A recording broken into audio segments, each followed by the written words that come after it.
مرد نزد یک چاه یک زنی زیبایی را می‌بیند و از او یک سوال می‌کند که زیرکی زنها در چیست؟ زن داد و فریاد می‌زند و مردم را فرا می‌خواند. مرد که وحشت زده بود میگوید که چرا فریاد می‌زنی؟ من قصدی اذیت تو را ندارم، فقط دیدم که یک زنی زیبا و محترم هستی، خواستم که یک سوال کنم که زیرکی زنها در چیست. در این هنگام زن تا آنه که مردم برسند ستیل آب را از چاه گرفته به سر خود می‌ریزد. مرد میگوید چرا چنین کردی؟ زن باشد به مردمی که برای نجات رسیده بودند میگوید من در چاه افتاده بودم، این مرد مرا نجات داد.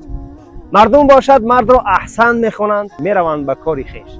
زن جانب مرد میگردد و میگوید این است زیرکی زنها، اگر اذیتشان کنی تو را به کام مرگ خواهند کشید و اگر احترامشان کنی تو را خوشبخت میکنند.